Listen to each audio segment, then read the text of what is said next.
Try this new speech enhancement feature on my Pixel phone. Yeah. It doesn't matter if it has speech enhancement, because they just opened up the racetrack over here as soon as I turned the camera on. This is like they know. What's going on, guys? Three Wheels on the Block back again. We're out here with the 2015 Yukon XL, and today we're going to replace the battery.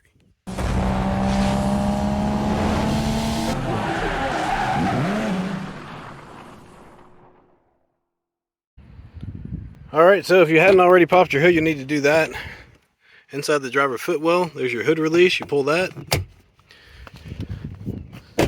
Walk around here to the front of your Yukon Suburban or Escalade, and you'll push this lever to the right, and your hood will come up.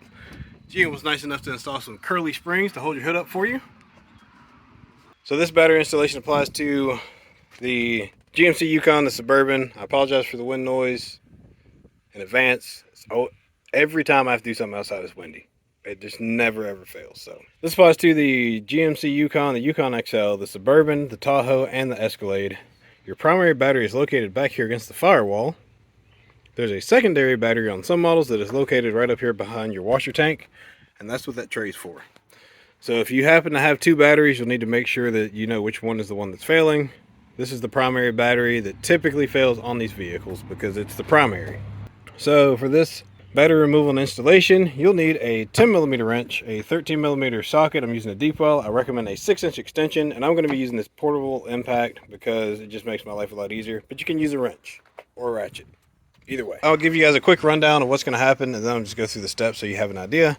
13mm here and there removes this crash brace, and then there's a 13mm right down there that removes the actual battery from the battery tray. You have two 10mm, one on the negative battery cable, one on the positive battery cable here, and once you get this loose, this entire assembly, which is a distribution block, will come up off of here, and then you can get the battery out. If we're running anything else, I'll mention it along the way. Aside from that, should be pretty straightforward. The only thing that's going to hurt the wallet is the cost of this battery. It's an AGM, roughly around $200, and that's plus or minus, you know, depending on where you get it at. This one has a Delco, I believe. Let's see. Yep, AC Delco. I'll be replacing it with the Superstart Extreme, and that's got a 36-month replacement warranty, which is the same as the OEM battery, so it's a little bit more cost effective. $60 cheaper, I believe, if you want to know the actual numbers.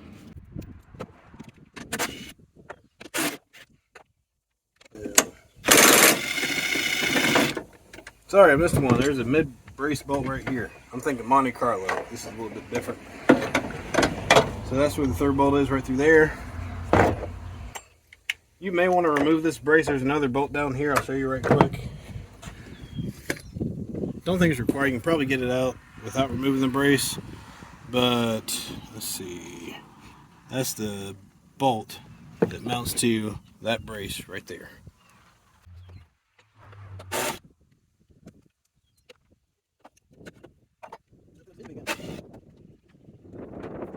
Depending on the orientation of your nuts, this one can be a little tricky to get to. I'll just use the impact on this.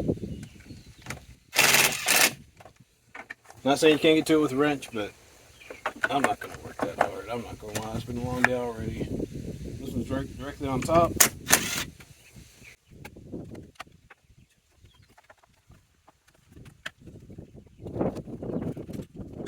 Just peel that back up out of the way, like so. You gotta take your ground cable and just tuck him up out of the way.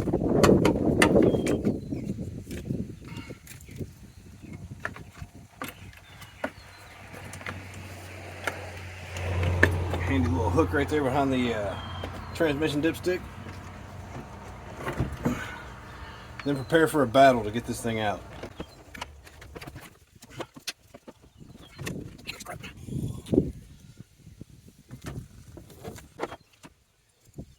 Good time to clean any crud out of your battery tray. Fortunately, they're plastic now. They're not metal like they used to be. So don't have to worry about them rusting away.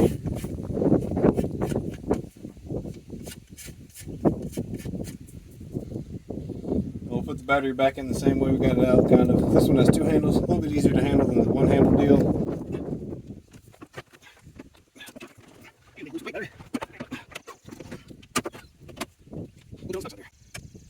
Battery caps off there. Good time to use some dielectric grease if that's your thing. I'm gonna go grab some. Actually, before I put these battery terminals back on, that way we keep them nice and clean. Got a tube of dielectric or silicone grease here. It's an old tube. I had this thing for, I don't know, probably 10 years or longer. Doesn't take much. Just put a little bit of grease on each of the terminals, and that will help prevent corrosion and also helps your terminals remain happy. Just do a little dab on there, rub it around. Goes a long way, you don't have to use a lot.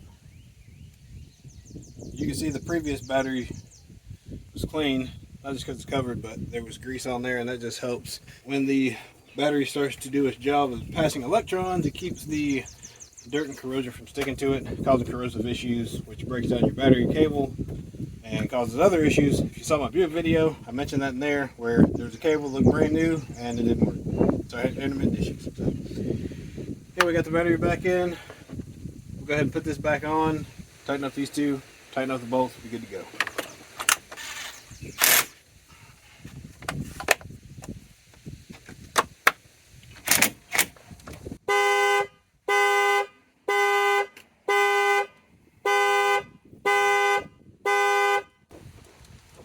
Don't mind me, I'm still in my own car. Crazy thing. Crazy, just crazy. Make sure your cables are nice and tight. You don't want any intermittent vibration. That'd be detrimental to your repair. Just gonna put the battery mount back in.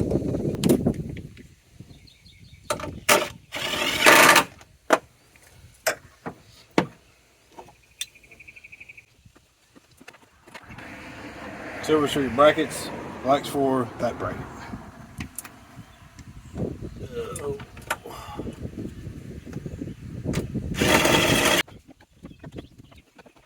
Now reinstall this bracket and take it with the nut facing up, rotate it over the top, underneath the back here, flip it up in that position, and then reposition the front like so.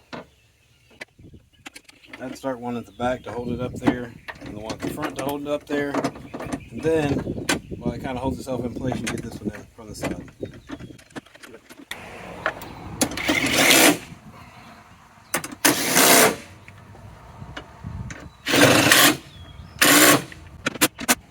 Couple of duggas, you're good to go. Now you'll note that I tightened up this one and that one before I tighten up this one.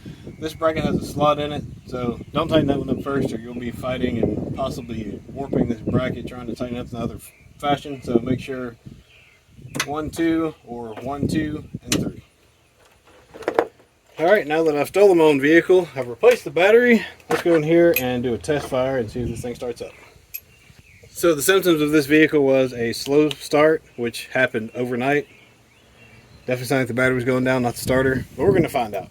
Could have taken it to get the battery tested, but because we had owned the vehicle for approximately 4 years and the battery was installed when we got the vehicle, I think it was possibly new. Life expectancy on these batteries is roughly 3 years, sometimes 4, 5 if you're real lucky.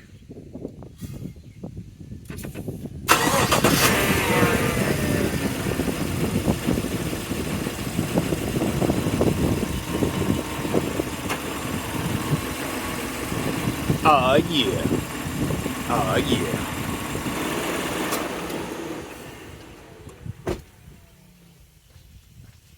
Alright, she's doing what she's supposed to do. Fired right up, no lag, no drag. Hope you found this video helpful. Pretty easy installation on replacing the battery. They consider this a complicated installation depending on which books and stuff you look at. Basically because the fuse or power distribution is on top of the battery over there.